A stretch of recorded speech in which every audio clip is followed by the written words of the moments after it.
Los guantes para Roda. Sí, nos manifestábamos en algún sitio y en verdad hacía frío. Y compartíamos los guantes porque solo teníamos un par entre los dos. Y un policía de Nueva York compartió también los suyos, grandísimos, conmigo.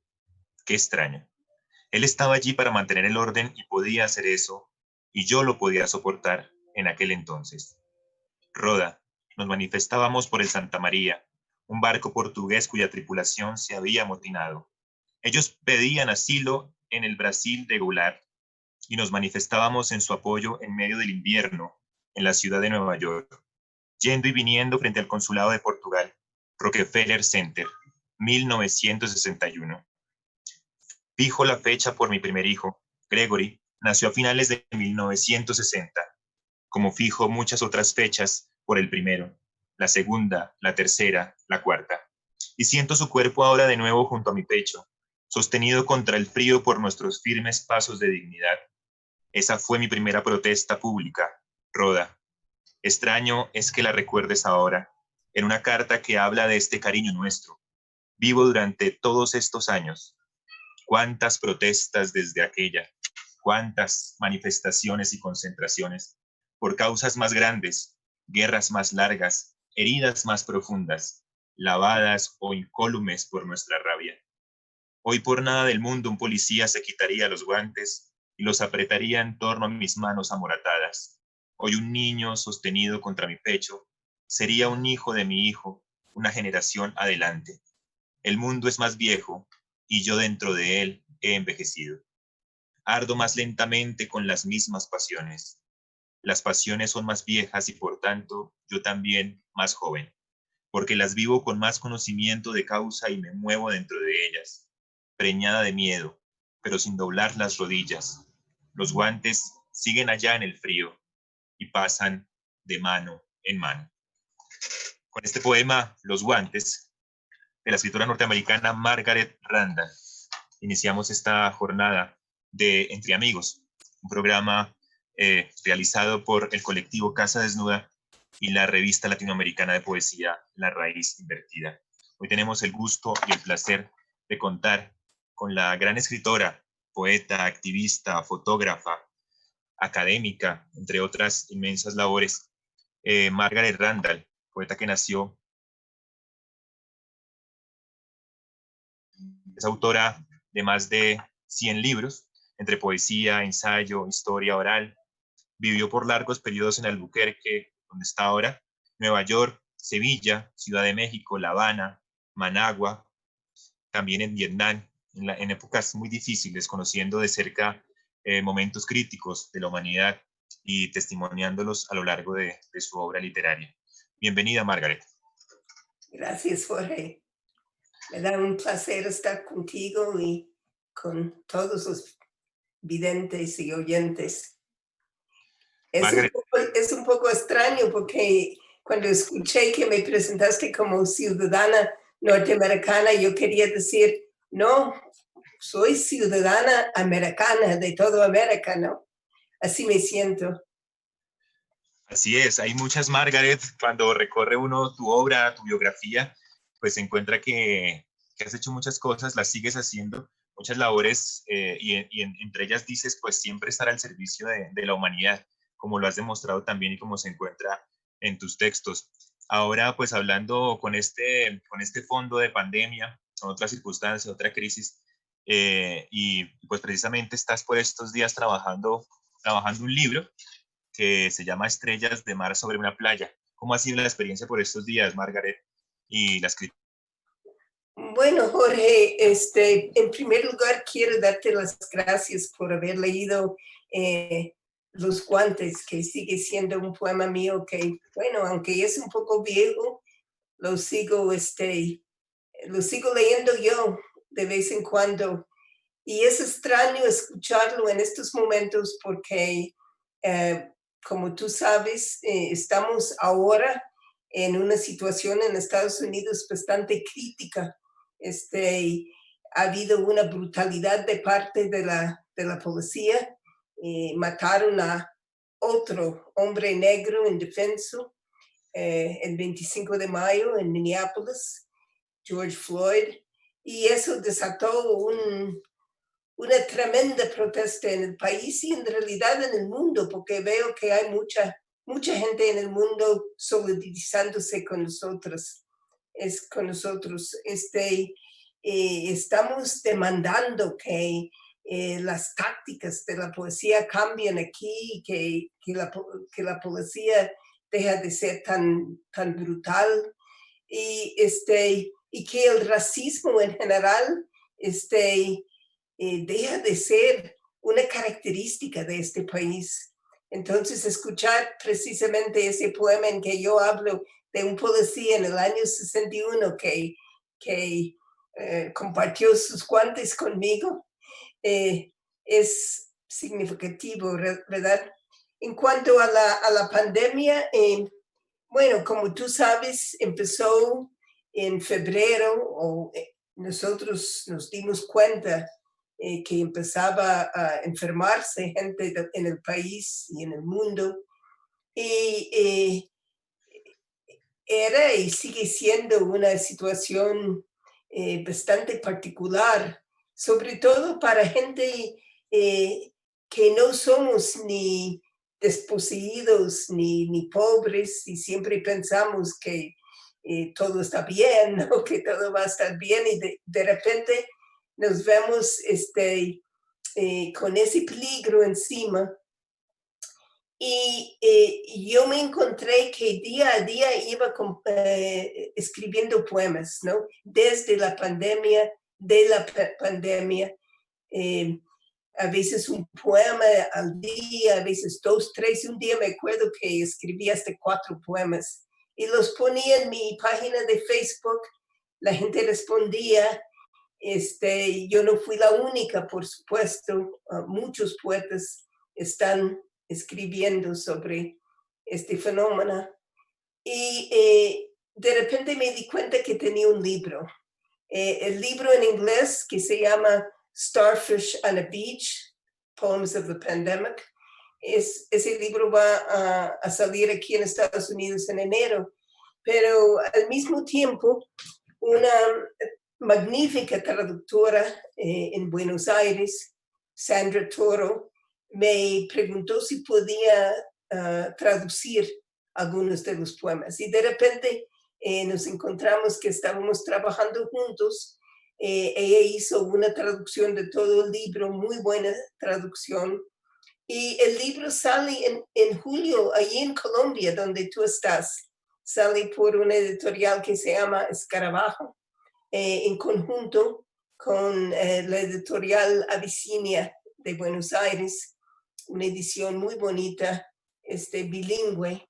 Así es que va a salir el libro en América Latina antes de en Estados Unidos. También esta mañana supe que hay interés en traducirlo al mandarín, al chino.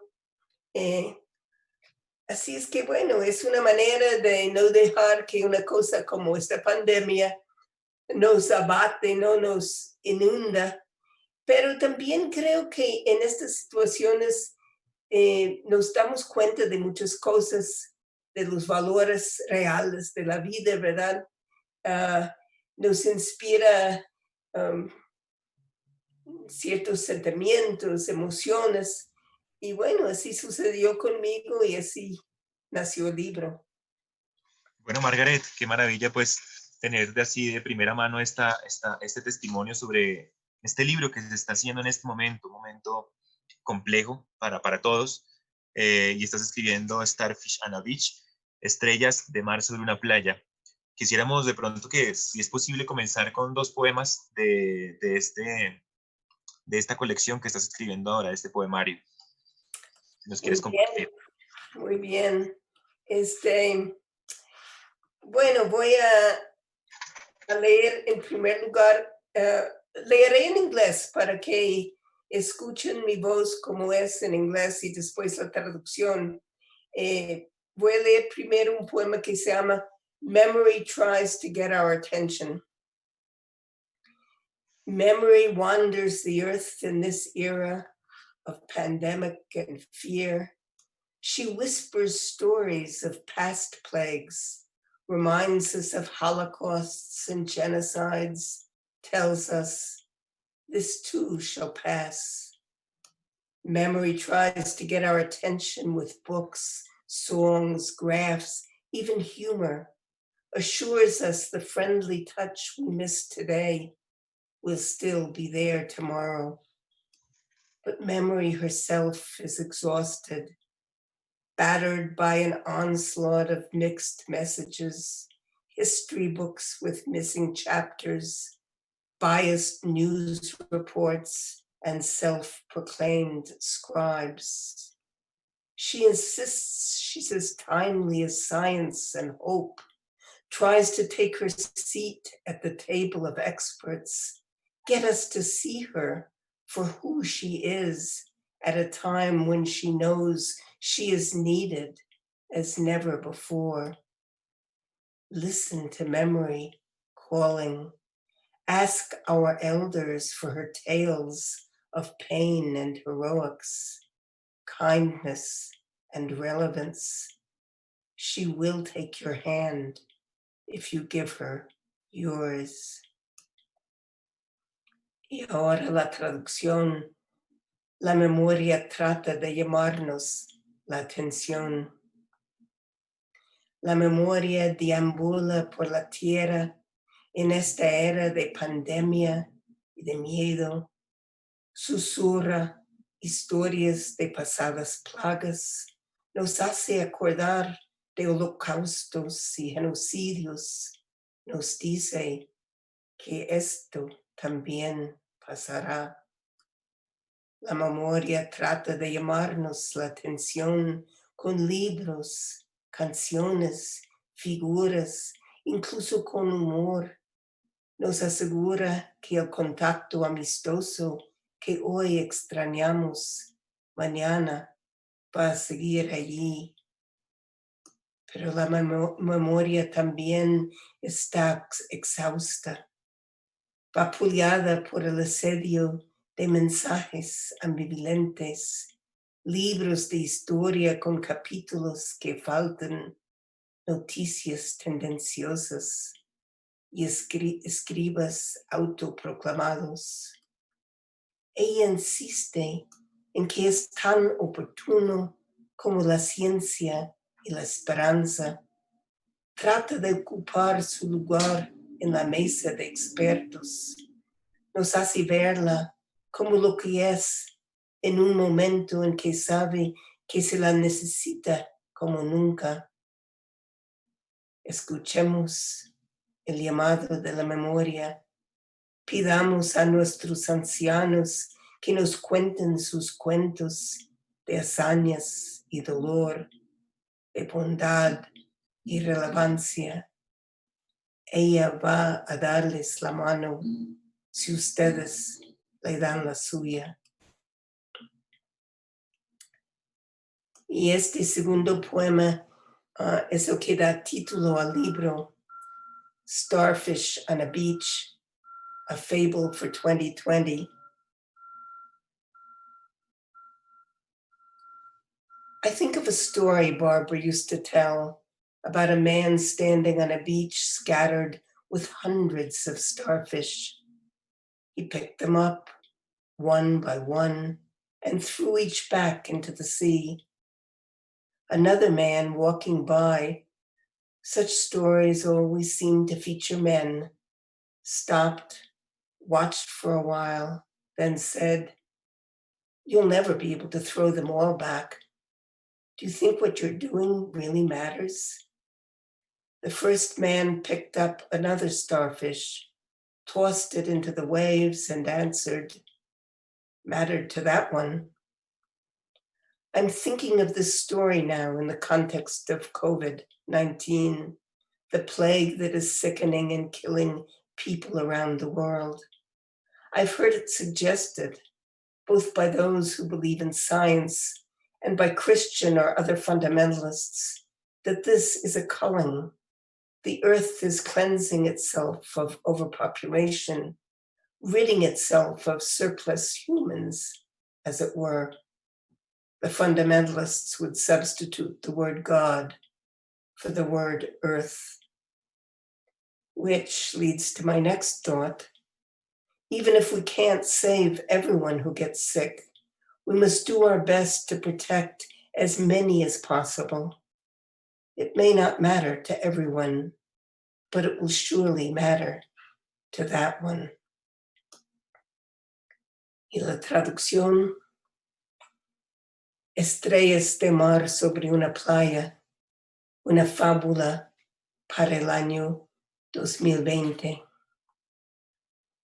Pienso en una historia que Barbara contaba siempre acerca de un hombre en una playa salpicada de miles de estrellas de mar. Él las iba recogiendo una por una y las arrojaba de vuelta al agua. Otro hombre que pasaba, parece que en esas historias siempre son hombres los que aparecen, se detuvo, se quedó mirando un rato y después dijo: nunca las vas a poder devolver a todos. ¿Cree que lo que hace importa de verdad? El primer hombre recogió otra estrella, la lanzó a las olas y le respondió: a esa le importa. Pienso en esa historia ahora en el contexto del COVID-19, la plaga que enferma y mata gente en todo el mundo. Oí que tanto los que creen en la ciencia como los cristianos y demás fundamentalistas sugieren que es un sacrificio. La tierra está limpiándose a la superpoblación, librándose del excedente humano, por así decirlo. Los fundamentalistas cambiarían la palabra tierra por Dios. Lo que me lleva al siguiente pensamiento: incluso si no podemos salvar a todos los que se enferman, tenemos que hacer lo posible por proteger a tantos como se pueda. Tal vez no les importa a todos, pero seguro a ese le va a importar. Bueno, esos son dos de los poemas que conforman ese libro. Bueno, Margaret, qué bella tu lectura, te agradecemos. Esto está en Starfish on a Beach, este libro que saldrá en enero próximo y estaremos, por supuesto, muy atentos para leerlo en totalidad, para conocerlo como debe ser. Has estado presente. Pero Jorge, en Colombia sale el mes que entra, sale en julio. Ah, perfecto. Sí, Bueno, de hecho el 23 de julio vamos a hacer el lanzamiento por Zoom. Perfecto, entonces estaremos también ahí atentos. Qué bueno tener aquí esta lectura previa de estos poemas. Ahorita más adelante nos leerás unos más. Y bueno, los estás leyendo en las dos lenguas. Qué bueno. Tenemos este trasfondo crítico ahora, pero has estado en otros también momentos bien complejos. Estuviste en Vietnam en pleno conflicto bélico. Estuviste, casi que viviste de cerca la matanza de Tlatelolco, que definió muchísimo la situación cultural, estudiantil, incluso tuviste que salir de allí de México para Cuba en ese momento. Has vivido diferentes momentos críticos. ¿Qué opinión te merece, Margaret, lo que está pasando ahora y la manera como se está manejando desde el arte y también desde la cultura el fenómeno de la pandemia en la actualidad? Es una pregunta muy importante, Jorge. Y lo he estado pensando mucho, es cierto, yo he vivido otros momentos de tremendo conflicto, ¿no? Tlatelolco, como tú dices, estuve en el norte de Vietnam durante los últimos meses de la guerra, y en mi propia vida, ¿no? Cuando regresé de América Latina para Estados Unidos, el gobierno norteamericano trató de deportarme porque encontró varios de mis libros en palabras de ellos que iba en contra de la felicidad y bienestar de Estados Unidos, ¿no? Así es que he vivido otros momentos, y seguramente, bueno, los años 70, 80 en América Latina, en el Cono Sur, con las grandes la era de desaparecidos, de centenares de miles de desaparecidos, generaciones enteras, ¿verdad? Así es que cada una de esas situaciones, claro, nos agarra de sorpresa, nos impacta, tanto individualmente como colectivamente.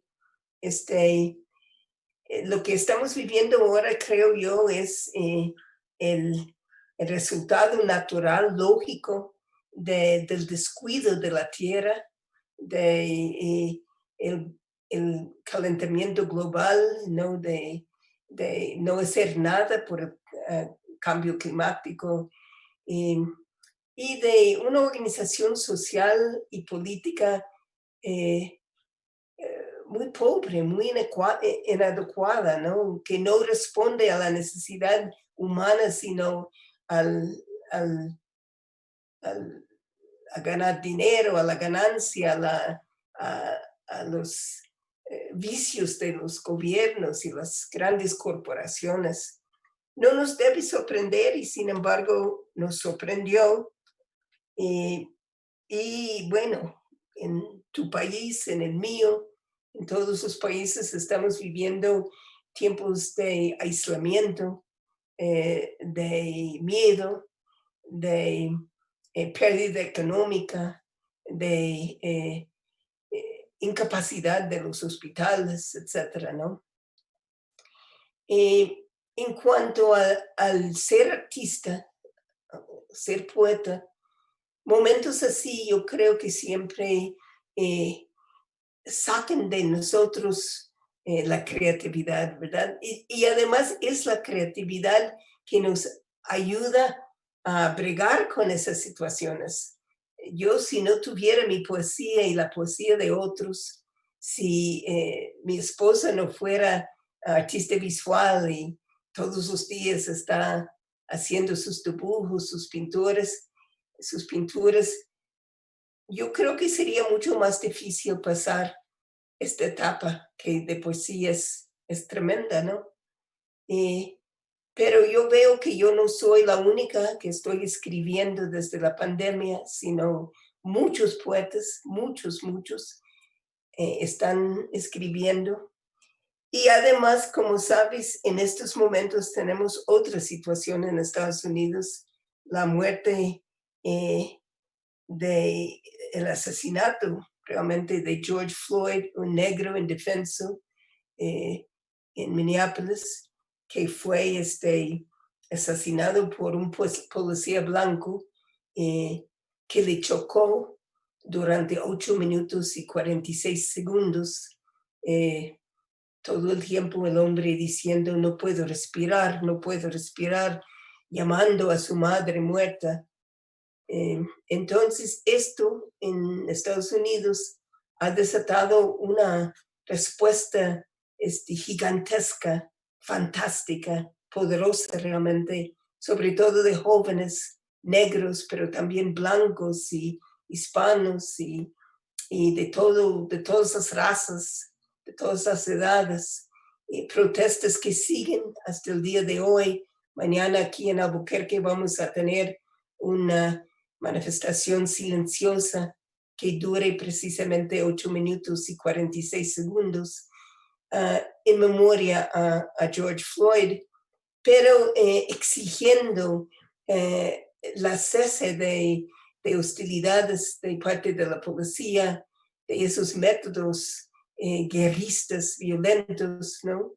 Y en realidad es el primer momento en que yo, en los últimos años, siento una chispa de esperanza.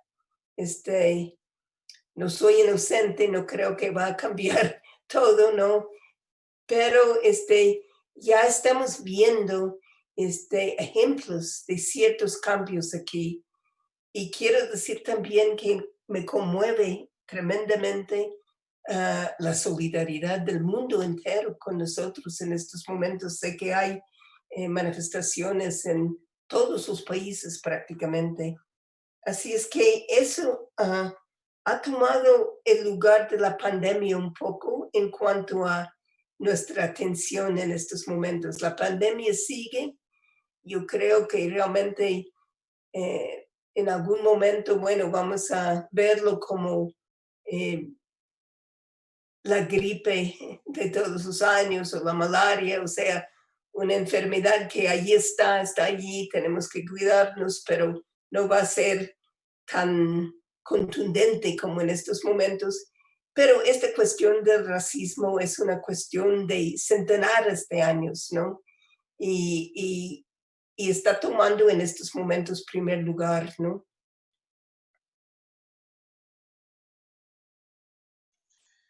Sí, Margaret, voy a leer aquí precisamente porque tenemos este trasfondo justo entre pandemia, también el lamentable asesinato de George Floyd. Aquí así te presentas en tu página web, dice, mi vida y mi trabajo han sido profundamente informados por padres que me dieron amor y aventura y alentaron la creatividad, los cañones dramáticos del desierto, los colores intensos y los cielos abiertos del suroeste de los Estados Unidos, ideales socialistas, la segunda ola del feminismo y la generosa tutoría de muchos grandes amigos y colegas. Mis hijos, nietos y bisnietos siempre están conmigo, incluso cuando están lejos, y mi esposa Bárbara es la piedra angular. Los pintores expresionistas abstractos de Nueva York en la década de 1950, México y sus luchas de la década de 1960, la segunda década más valiente de la Revolución cubana en la década de 1970, la lucha del pueblo vietnamita contra el ataque y la ocupación estadounidense en esa misma década, y el intento sandinista de cambiar a Nicaragua en principio de la década de 1980 fueron lugares y eventos que me dieron forma. La exploración de sitios antiguos continúa siendo una fuente de alimento, y yo he estado involucrada durante mucho tiempo con la tradición oral.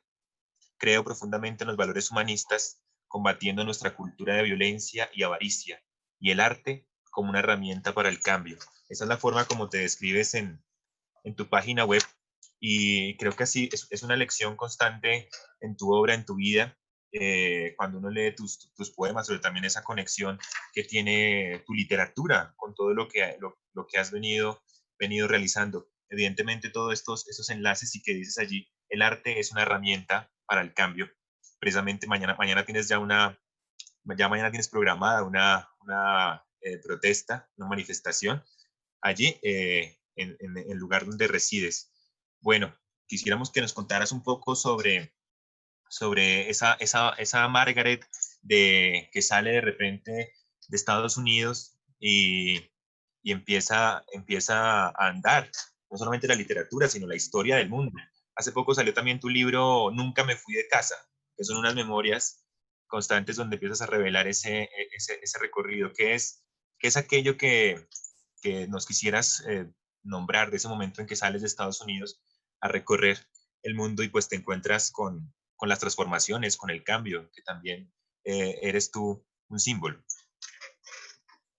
Es una pregunta muy grande, Jorge, pero bueno, trataré de responder.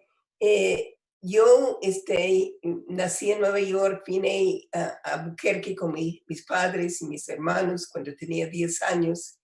Crecí aquí, o sea, era una joven bastante provinciana, ¿verdad? Y crecí precisamente en una época terrible de la historia de mi país, que fue el macartismo. No sé si ustedes recuerdan, bueno, tú no habías nacido, pero a mediados de los 50, un senador, Joseph McCarthy, hizo una casa de brujas en contra del comunismo. Era después de la Segunda Guerra Mundial y Estados Unidos, bueno, tenía miedo a la Unión Soviética y fueron años tremendos sobre todo para los creadores norteamericanos, los cineastas, los escritores, los artistas, porque muchos tenían ideas progresistas, una actividad política eh, eh, progresista y muchos fueron encarcelados, perdieron el trabajo, algunos se suicidaron, en fin. Esa fue la atmósfera en que yo crecí. Y siendo mujer, siendo niña, también sufrí la peor época de, de antifeminismo, por llamarlo de alguna manera, ¿no?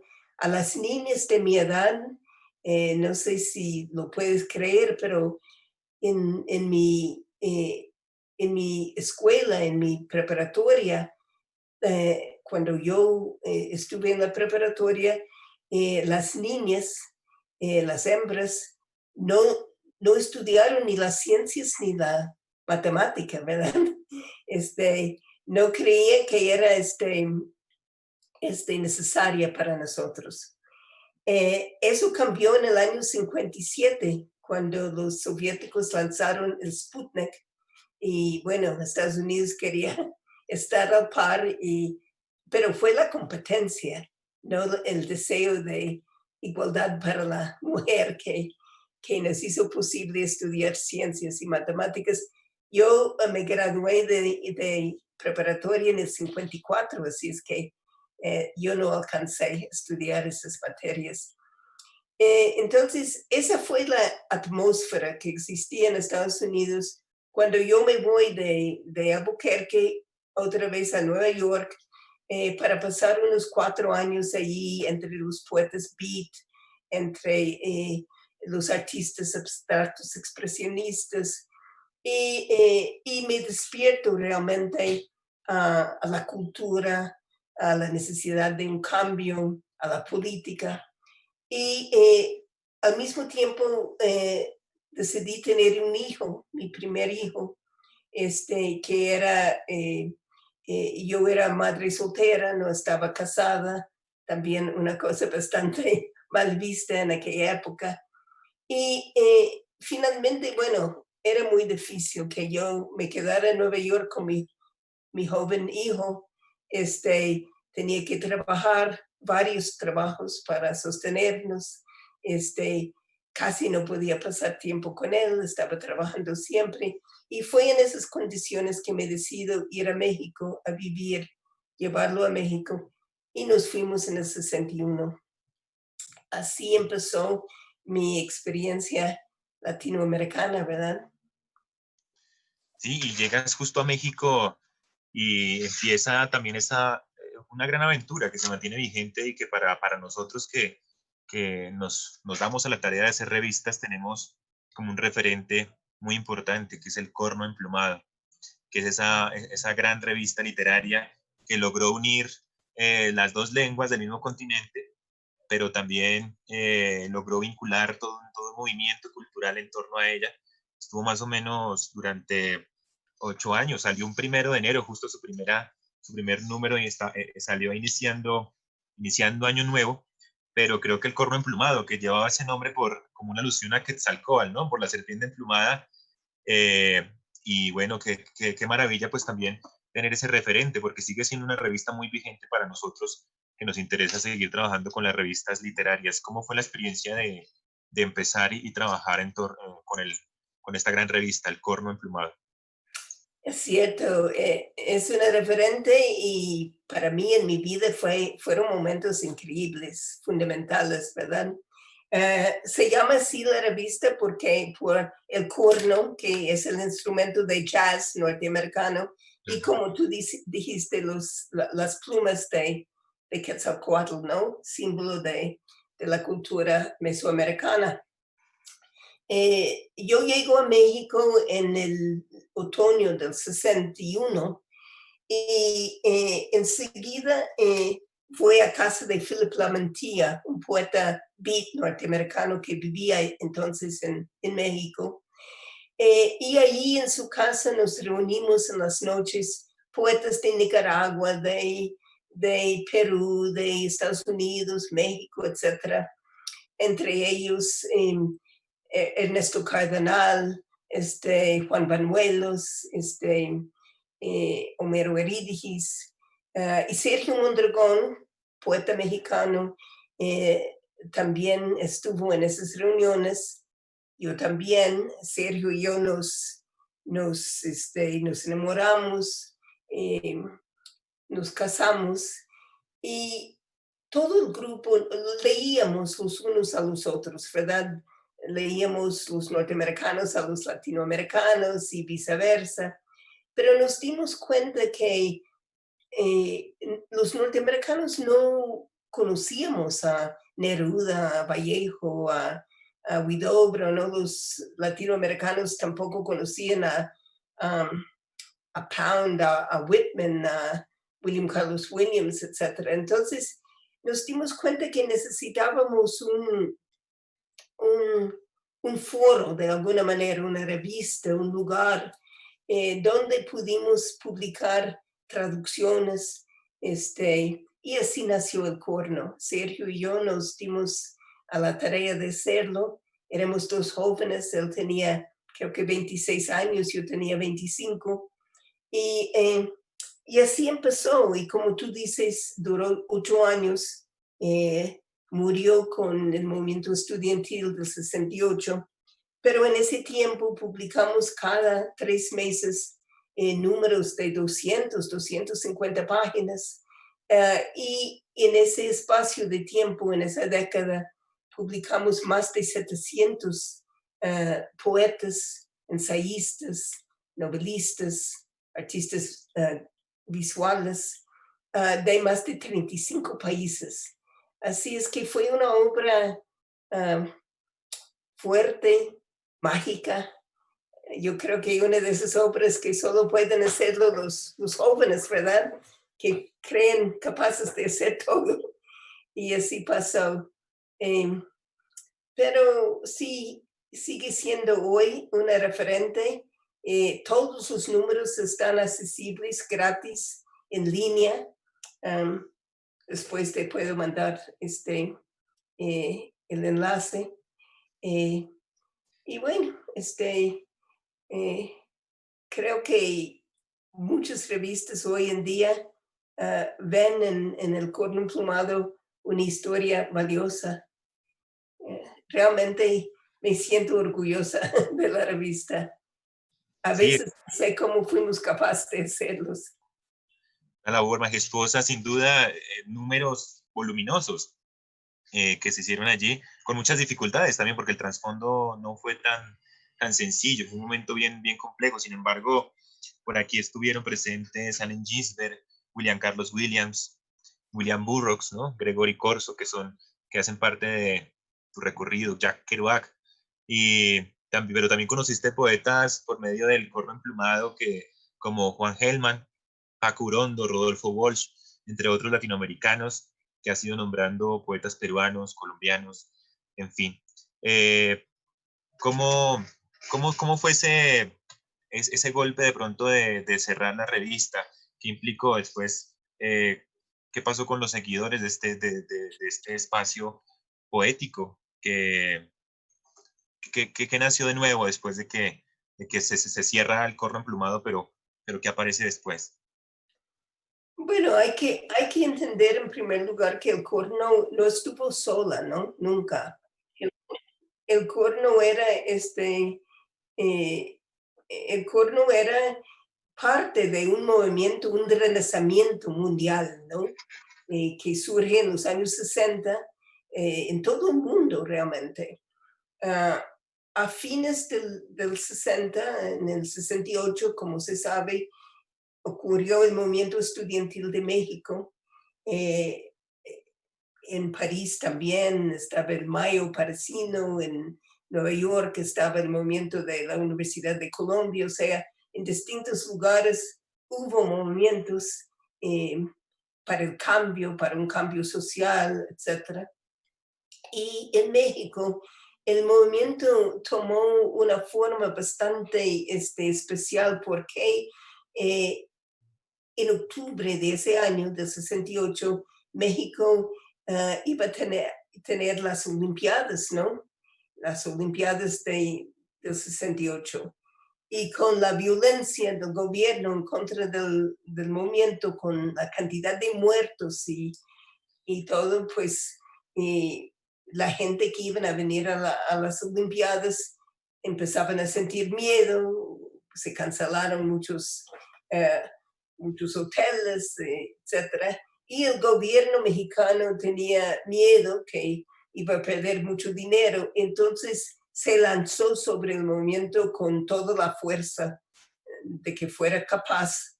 El 2 de octubre, 10 días antes de la apertura de las Olimpiadas, hubo una manifestación pacífica en la Plaza de Tres Culturas, en Tlatelolco, en la Ciudad de México, y la policía y los paramilitares se lanzaron sobre esa manifestación por 5 horas. El número oficial de muertos creo que fue dado por el gobierno, ¿verdad? Creo que fueron 26, pero nosotros pensamos que cerca de 1,000 personas murieron ese día. Entonces, yo había participado en el movimiento, Sergio también, nosotros ya estábamos separados, pero bueno, ambos tuvimos nuestra participación en el movimiento, aparte de que Osorno apoyaba a los estudiantes, pero prácticamente todos los artistas y escritores en México en aquel momento apoyaban o participaban en el movimiento. Eso, en el caso mío, condujo a una represión que me cayó el año siguiente, el 69, y tuve que huirme de México clandestinamente y así llegué a Cuba por medio de Checoslovaquia en el verano del 69. Bueno, así la revista murió, ¿verdad? No pudo publicarse más. Nosotros en algún momento tuvimos la idea de hacer otra revista o seguirla de alguna manera, pero bueno, nuestras vidas cambiaron y estábamos en distintos países y ya no fue posible. Bueno, Margaret, momentos complejos de los cuales seguiremos hablando en la segunda parte de este programa. Aquí damos cierre a este primer momento de este encuentro entre amigos con la poeta Margaret Randall, quien nos ha estado conversando sobre el presente, sobre este momento complejo en el cual también está creando y también está trabajando y sigue siendo una activista política muy importante allí. Sin embargo, seguiremos tratando temas que tienen que ver con esos enlaces de la literatura latinoamericana y por supuesto hablando también de la poesía colombiana un poco. Así que no se desconecten del próximo programa de Entre Amigos, que seguiremos conversando con la maestra Margaret Randall aquí en este programa que es una producción del colectivo Casa Desnuda y la revista latinoamericana de poesía La Raíz Invertida. Margaret, cerremos este primer momento con un poema tuyo, de este conjunto que nos estás presentando hoy, que hace parte de tu reciente trabajo que estás haciendo por estos días. Bueno, voy a seguir entonces. A ver.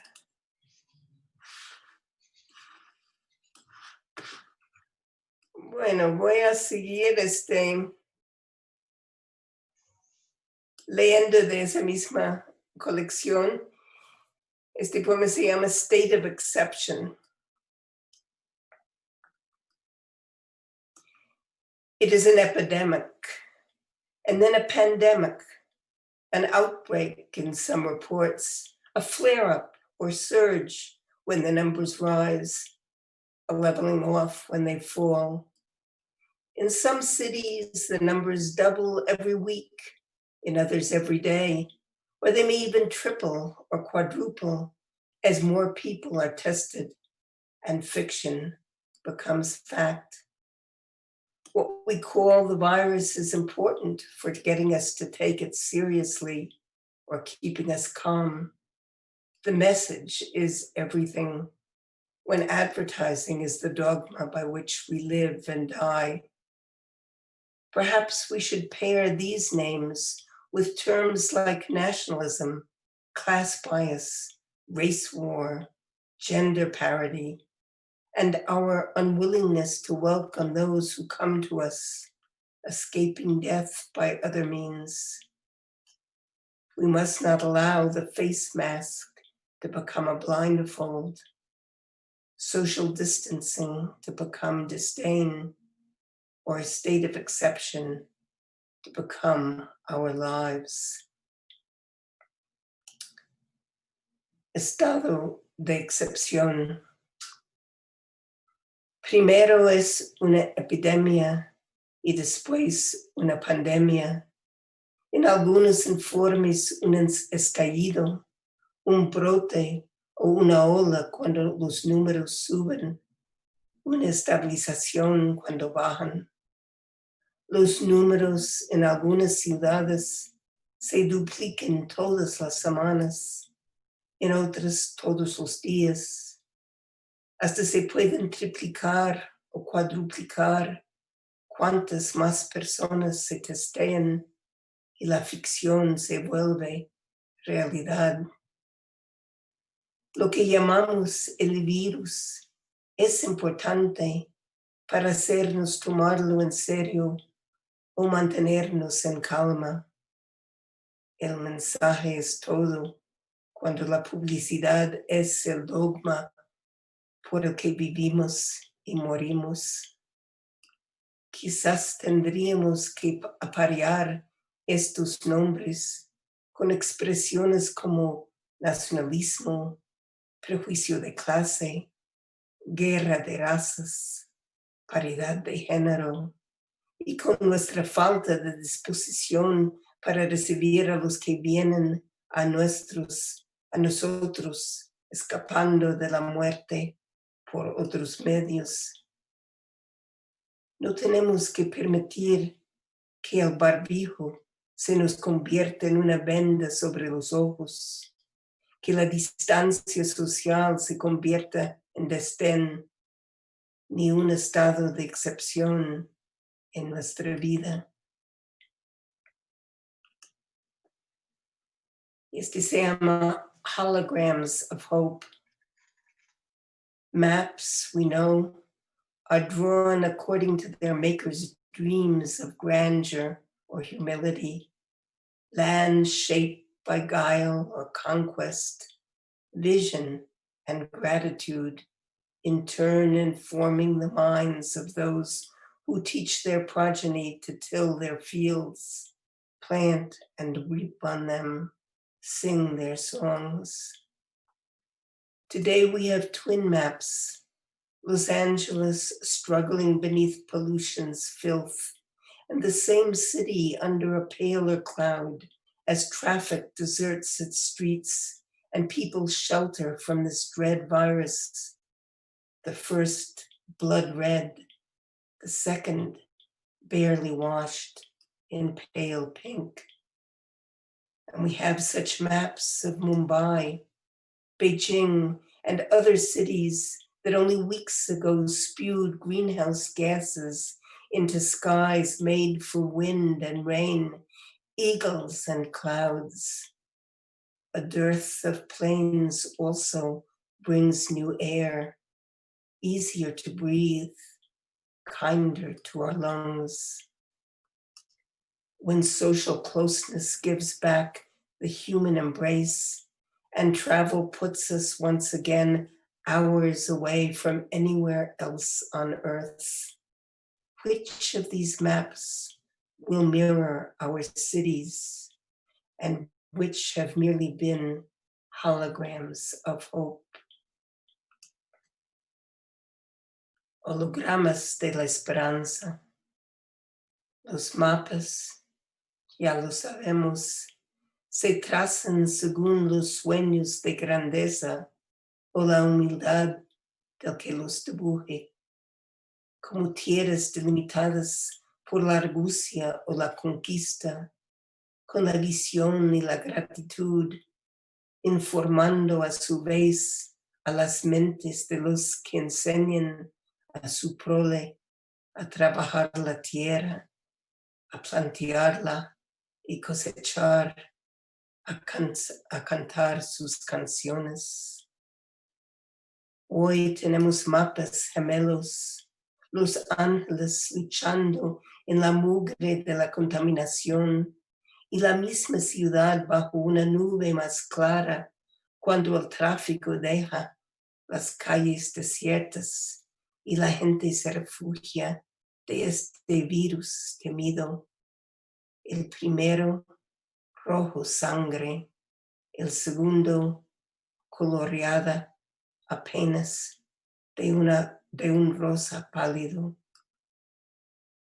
Tenemos mapas así también de Mumbai, Beijing y otras ciudades que semanas atrás arrojaban gases de invernadero a un cielo hecho para el viento y la lluvia, las águilas y las nubes.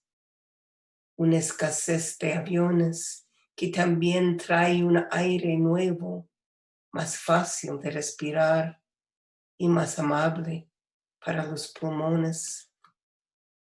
Cuando la proximidad social retribuya el abrazo humano y el viaje nos ponga una vez más a horas de distancia de cualquier punto de la Tierra, ¿cuáles de estos mapas reflejarán nuestras ciudades y cuáles habrán sido nada más que meros hologramas de esperanza? Gracias, Margaret, por esa maravillosa lectura y conversación. Esa es la primera parte. Así que nos despedimos por ahora de las personas que nos están siguiendo, viendo ahora en este programa de Entre Amigos de Poetas en Vela 2020. Y estamos aquí con la poeta Margaret Randall. Continuaremos entonces para una segunda parte para que continúen con esta conversación. Hasta pronto.